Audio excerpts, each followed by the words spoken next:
The Elridge family had always been a quiet, reclusive lineage, tucked away in the rolling hills at the edge of a dense forest that locals whispered about but never entered. It wasn't the wealth or the grandeur of their estate that set them apart. It was something far stranger, something whispered in fear by midwives and nurses for generations. Every male child born into the Elridge clan carried the same mark. It was neither a birthmark nor a tattoo. It was something else entirely, something that seemed alive. The first time a child was born with it, the nurses thought it was a fluke. A spiral, dark and faintly iridescent, curling near the collarbone. It shimmered under candlelight, almost as if it were breathing. But it wasn't just the appearance that unsettled people. It was the reaction to it. When a baby cried, the mark would glow subtly, like the pulse of some unknown heartbeat. Mothers would scream at the sight, clutching their infants, as if holding on to the only fragile normalcy left in their lives. By the time the second male child appeared, the family had grown wary of outsiders. Doctors, midwives, and even the occasional curious relative noticed the mark. Questions arose: genetic disorder, rare pigmentation, but no one could explain it. And strangely, the children themselves seemed unaware of it for the first few months, only reacting when others tried to touch or examine the mark. Some boys would shudder violently if anyone reached near their shoulder, their tiny fingers clawing at the air instinctively, as though trying to push away something no one else could see. The elders of the Elridge family insisted that the mark was not human. They forbade discussion outside the estate, warning that curiosity could invite consequences. The origins of the mark were whispered in hushed tones. At night, in the safety of locked rooms, the family would speak of a pact made centuries ago, a shadowed deal that brought power and fortune, but at a hidden cost. The villagers nearby, however, noticed. Rumors spread. "The Elridge boys are cursed," they said. "The mark will take them one day." Children would dare each other to touch the spiral when passing the iron gates of the mansion. Few ever did, and those who did often told tales of a chilling sensation, a spark of cold fire that ran through their fingertips and made their hair stand on end. The mark was more than just a symbol. It was a living connection. Those who studied it, even from afar, claimed to feel a strange unease, a tugging at the edges of their mind, as if the mark were aware of their gaze. The elders explained to the children that it was a sign of belonging, but it was also a warning. "It chooses you," they whispered, "and it will always follow you. Not even death can erase it." Every boy in the Elridge clan grew up with the same ritual. From the first day they could walk, they would be observed, not out of cruelty, but out of necessity. Every movement, every reaction to pain, every dream they recounted was meticulously recorded in thick leather journals kept in the estate's attic. These journals, passed down from one generation to the next, were a family archive of fear and wonder. They chronicled the strange powers some boys manifested as they matured, the ability to sense emotions, to know when someone was lying, even to manipulate shadows. Not all boys developed these traits, but the mark remained constant, as if it were the source of the lineage's unseen force. The most unnerving detail of all, however, was how the mark seemed to respond to emotion. Rage, grief, fear, even love. It would shimmer or pulse according to the intensity of feeling. Some boys claimed they could control it slightly, making it darken or fade, but no one knew the true extent of its power. Elders warned that attempts to experiment were dangerous, that the mark was a tether to something far beyond human comprehension. As each new boy was born, the same anxious anticipation gripped the household. Midwives would hold their breath, waiting for the spiral to appear, and when it did, a shiver would pass through the room as though the mark itself had acknowledged its newest host. Mothers often wept, not from joy, but from fear. They loved their sons deeply, yet they knew the mark carried a destiny they could never protect them from. No one outside the family understood the true significance of the mark. To the untrained eye, it was simply a peculiar birthmark. But within the walls of the Elridge estate, it was a reminder that their bloodline was bound to something older than time, something that was not entirely human. And as the boys grew, the mark was never far from their minds, or their fate. Perfect. Here's in the attic of the Elridge mansion, hidden beneath layers of dust and decades of neglect, lay the secrets of a family that no outsider could ever understand. Old trunks iron, bound and chained, contained yellowed papers, brittle photographs, and journals penned in careful, spidery handwriting. The air smelled of mildew and time itself, thick with the weight of stories no one dared tell aloud.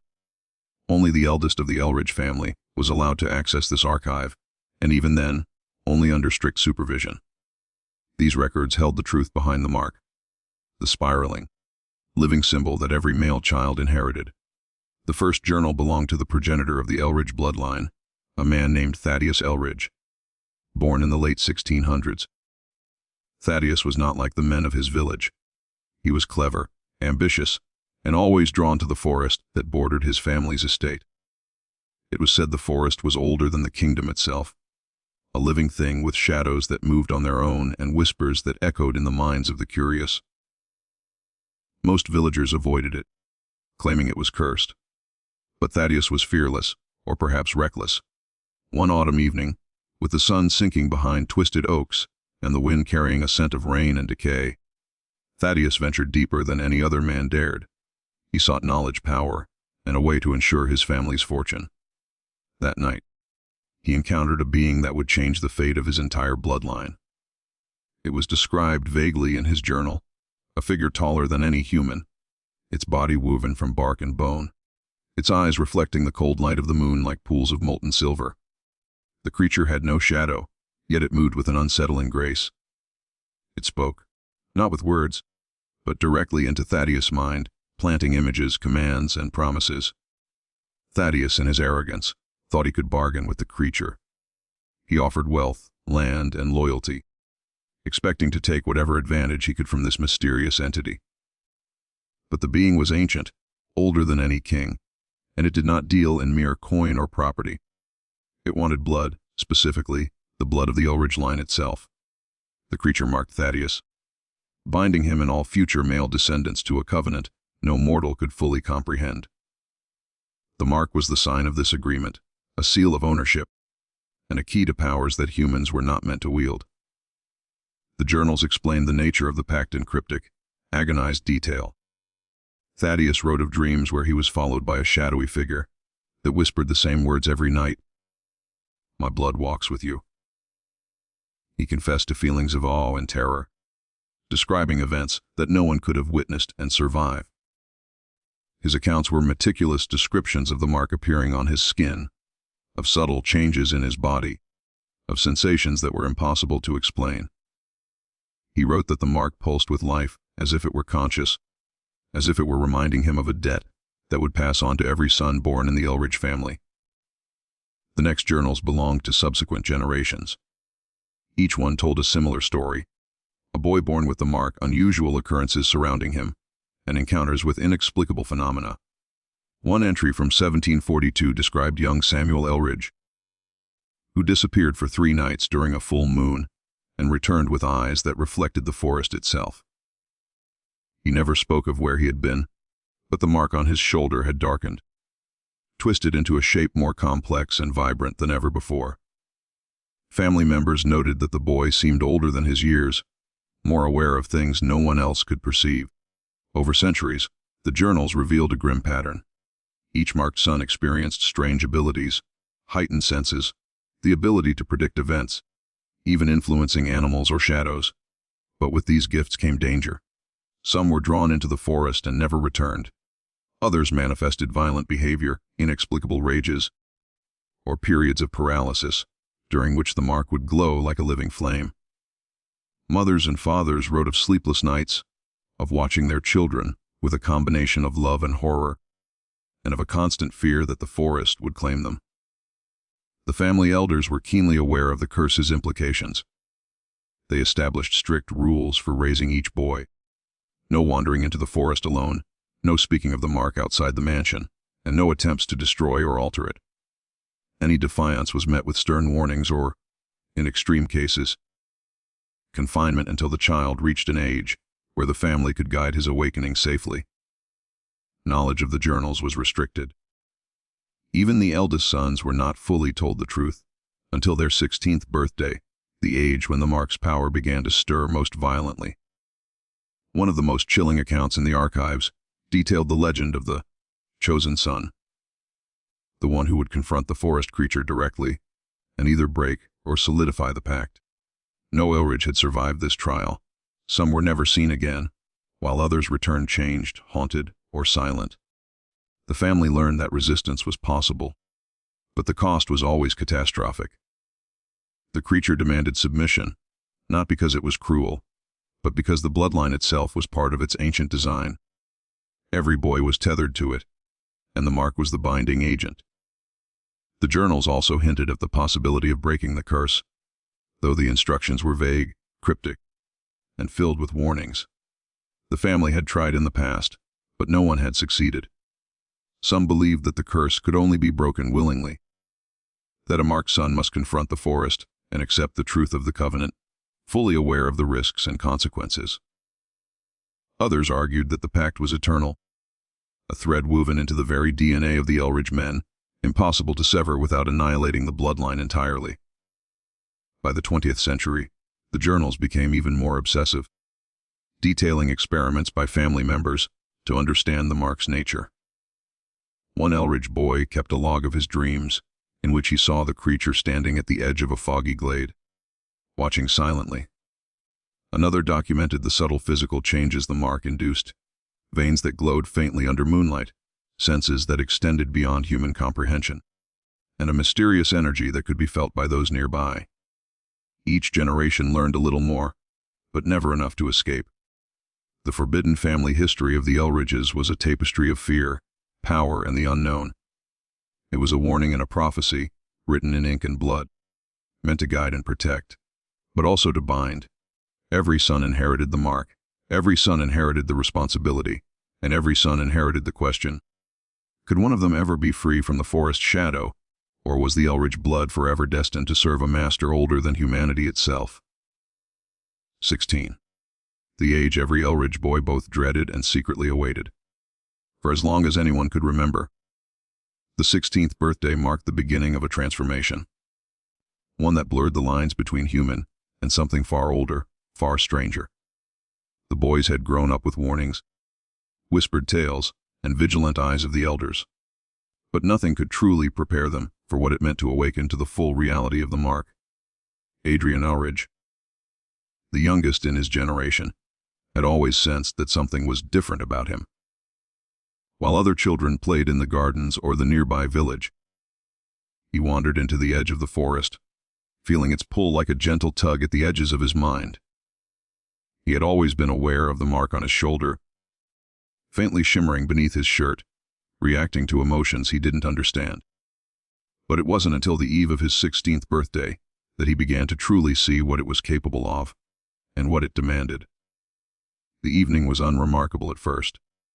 The mansion's grand halls echoed with the usual family celebration music, laughter, and the clinking of fine china. Guests from distant towns came to pay respects, but Adrian barely noticed. His attention was elsewhere. He could feel the mark stirring beneath his skin, pulsing with an energy that made the hairs on his arms stand on end. He tried to hide it, focusing on the conversation around him, but he couldn't shake the sensation of being watched.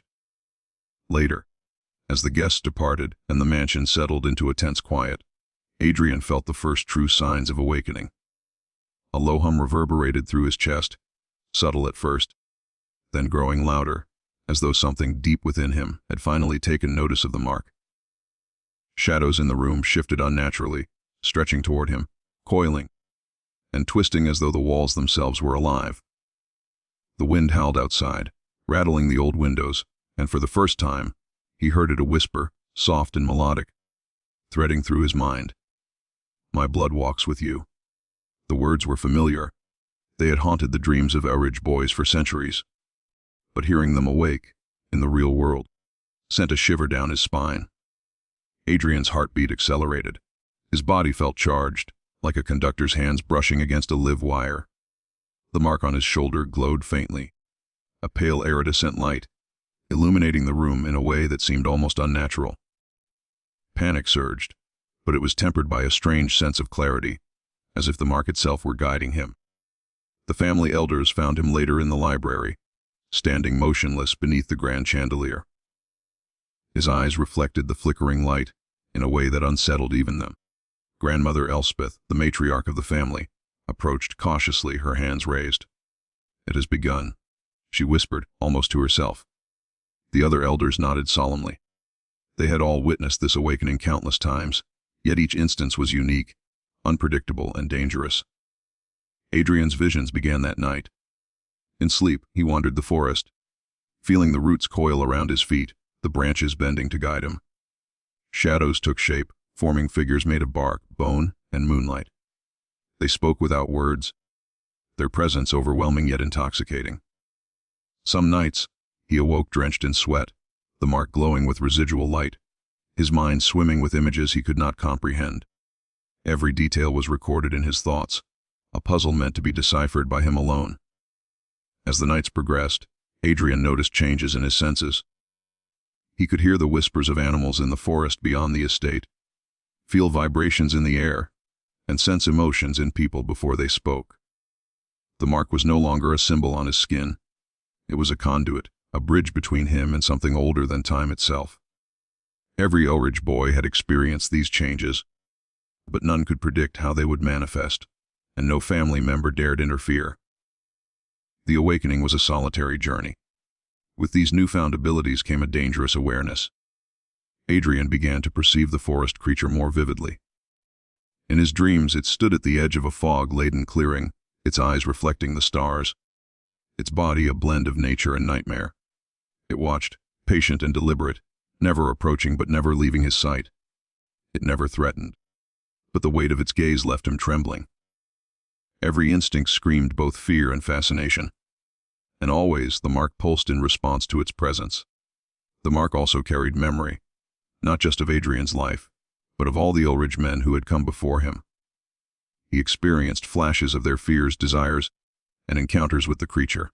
One night, he felt the panic of a boy from 1823 as he vanished into the forest under the light of a full moon. Another night, he understood the exhilaration of a young Elridge in 1671, whose touch of the mark allowed him to sense a hidden truth in the forest. It was overwhelming, a torrent of consciousness that blurred the boundaries between his own identity and the history of his bloodline. The awakening also demanded choices. Adrian realized that the mark could not simply be endured, it required action. Shadows would sometimes extend from him, responding to his thoughts, exploring the room like extensions of his own will. Objects moved subtly, almost imperceptibly, guided by his intent. The elders warned that misuse of these abilities could draw the attention of the forest creature before he was ready, a risk that had claimed the lives of many before him. By the end of his 16th year, Adrian was no longer just a boy of the Elridge lineage. He was a participant in an ancient covenant, a living part of a story written long before his time. The mark had awakened fully, its spiral now vibrant, pulsating with life. The forest no longer felt distant, it was a constant presence, whispering, watching, waiting. And always, at the edge of his dreams, the creature remained, patient, silent, inevitable. The awakening at 16 was a crucible, a transformation that tested the body, mind, and spirit. Some boys failed, succumbing to fear, madness, or the seductive power of the mark itself. Others survived, stronger, more aware, but forever changed. Adrian had felt the full weight of it, the awe, the terror, the promise of power and danger intertwined.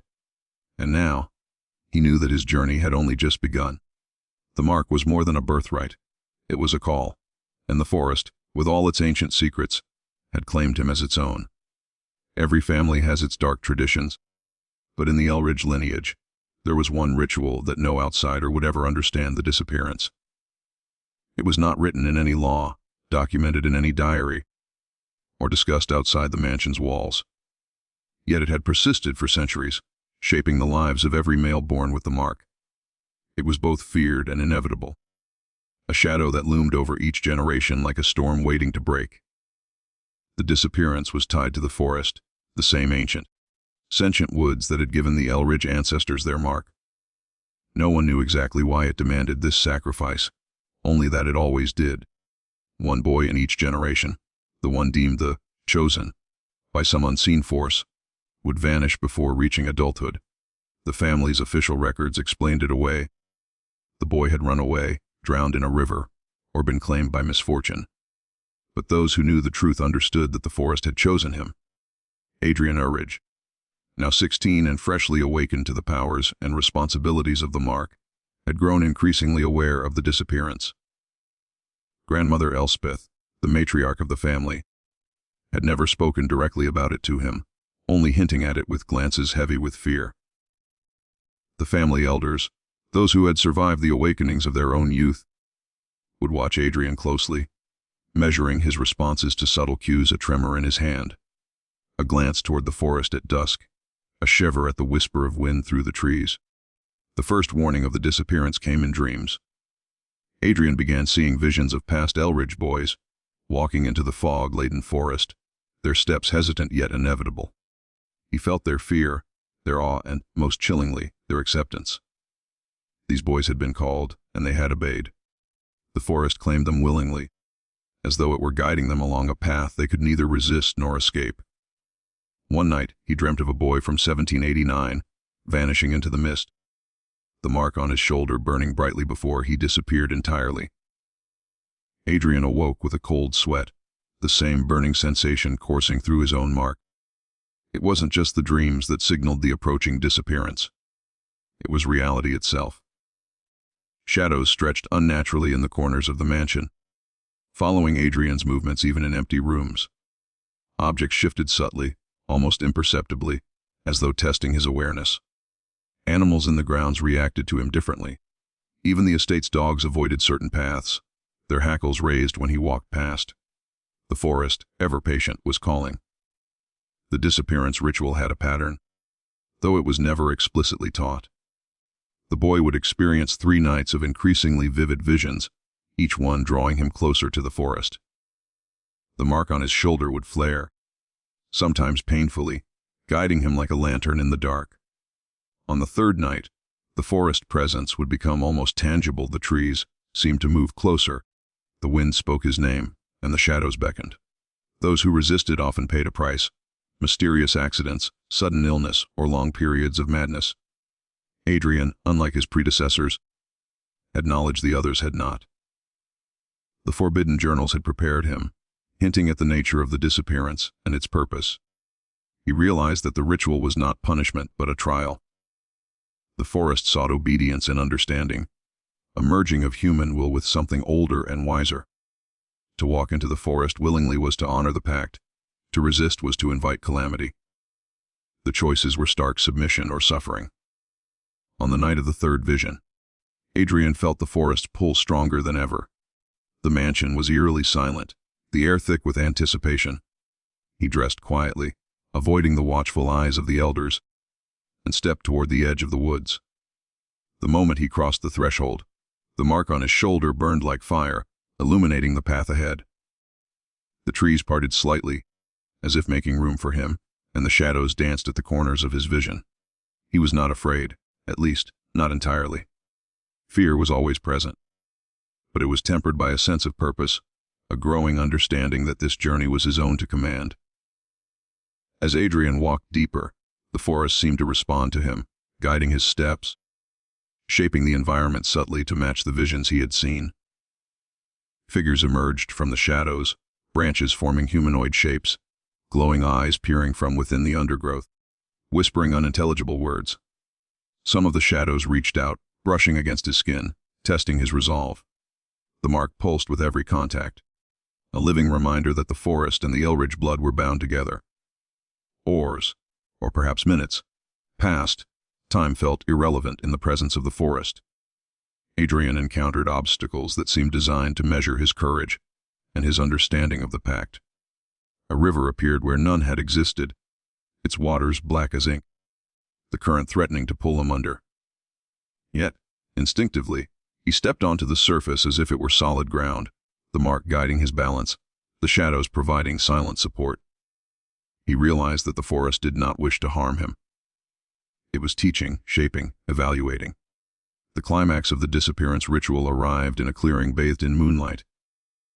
At its center stood the creature of the forest, the same entity that had bound the first Elridge ancestor, It was more terrifying and more magnificent than Adrian could have imagined. Towering, skeletal yet vibrant, with eyes reflecting constellations, its body a fusion of nature and something otherworldly. It did not move toward him, but regarded him with a presence so intense it felt like the very air was being drawn from his lungs. For the first time, Adrian spoke, feeling the mark pulse in rhythm with his heartbeat.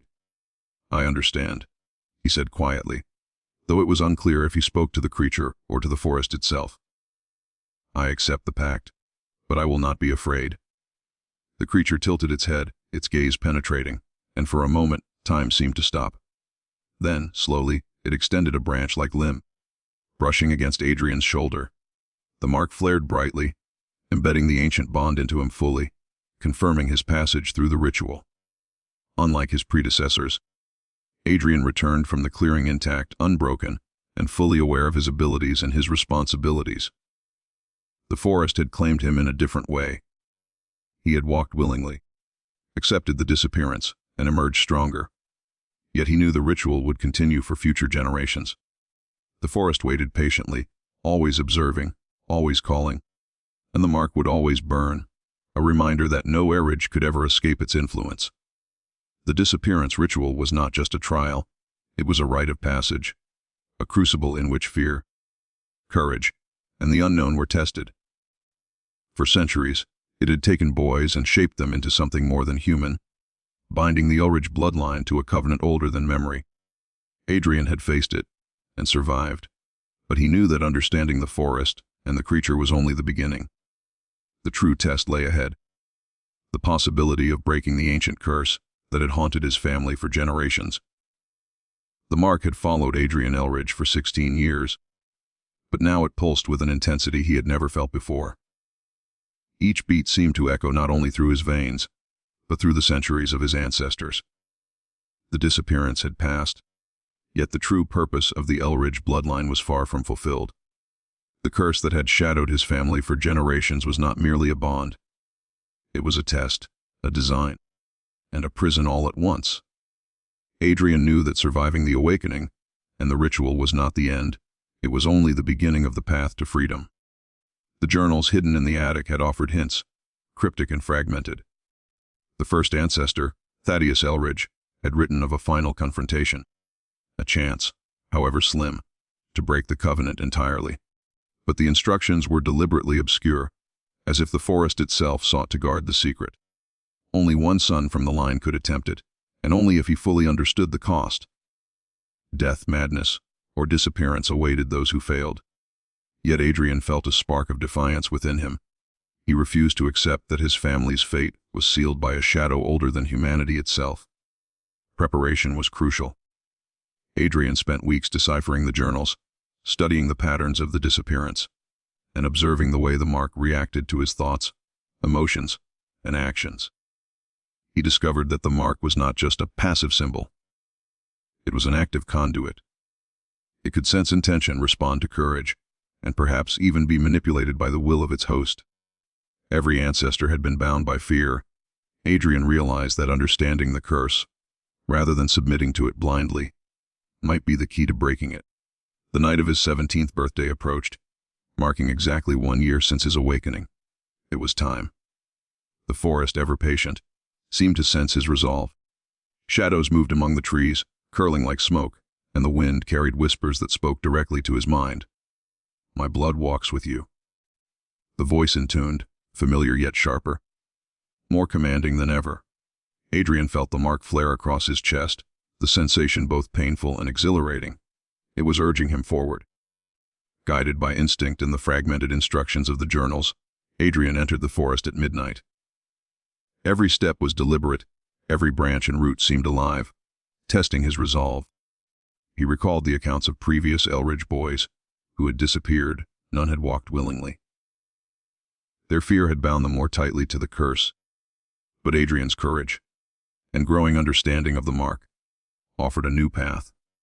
He sensed the presence of the forest creature before he saw it, a pulsating awareness that drew him deeper into the misty heart of the woods. At last, he arrived at the clearing, the same place where the disappearance ritual had concluded a year prior. Moonlight spilled across the ground, illuminating the creature, taller and more commanding than ever. Its eyes, pools of silver light, fixed on Adrian with a mixture of curiosity and ancient authority. The air was thick with tension, the forest itself holding its breath. This was the moment the journals had hinted at, the confrontation that could either liberate or destroy him. Adrian's heart pounded, yet he stepped forward without hesitation. "I do not seek to serve you." He spoke aloud, voice steady despite the fear curling in his chest. "I acknowledge our bond, but I claim my own will. I refuse to be a prisoner of this curse any longer." The creature remained motionless, yet its gaze felt like gravity, pulling at his mind, probing for weaknesses. The mark flared brightly, the spiral glowing as if affirming his declaration. The confrontation was not violent. It was a battle of awareness, of mental and spiritual will. Adrian felt centuries of the Elridge bloodline within him. The fear, the obedience, the whispered promises of power and protection. The creature, in turn, pressed upon him, testing every hesitation, every shred of doubt. Memories of ancestors who had failed, who had vanished or gone mad, surged through him like a tide, trying to drown his resolve. But Adrian clung to the knowledge he had gained, the understanding that courage and clarity could bend the very power that had bound his family. Hours seemed to pass in moments. Shadows flickered, the trees swayed as though alive, and the mark on Adrian's chest burned with a white, hot intensity. The creature spoke, not in words but through thought and sensation. It revealed the truth the curse had never been intended to punish. It was a pact designed to preserve a lineage capable of bridging the human world and the ancient, unseen forces of the forest. But the price had been obedience, a bondage Adrian now sought to dissolve. To break the curse, he had to willingly sever the mark's tether from the ancient covenant. Closing his eyes, Adrian focused inward, feeling the pulse of the mark, the centuries of blood, and the energy of the forest itself. Fear attempted to claw at him. Doubt whispered that he could not succeed. Yet he centered his intention, pouring every ounce of willpower, love, and defiance into the spiral on his shoulder. The forest around him seemed to respond, the shadows pausing, the wind stilling, the creature watching silently. Then came the moment of rupture. The mark flared brighter than ever, a white light radiating from his chest, engulfing him in warmth and pain simultaneously. A piercing sensation, like 1,000 needles and 1,000 fires at once, tore through him, yet he did not falter. Centuries of fear, obedience, and ancient authority were unspooling, breaking apart under the force of his will. With a final, deliberate breath, Adrian claimed his freedom.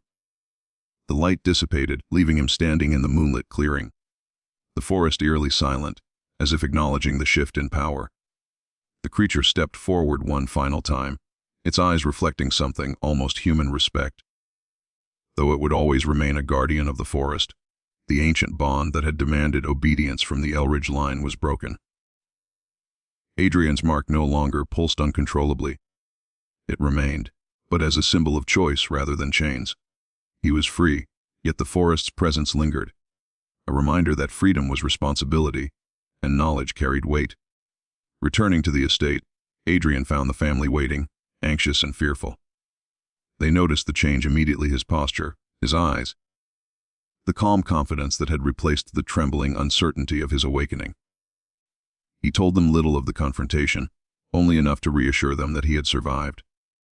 But the elders, wise in the ways of the line, understood the curse was broken. The Elridge bloodline, long bound to the shadows and the forest, was finally liberated from its centuries-old chains. Adrian's story would become legend within the family, a tale whispered among the halls of the mansion. A boy who faced the forest, confronted the ancient creature, and rewrote the fate of every Elridge male to come. The mark remained, but it was no longer a prison.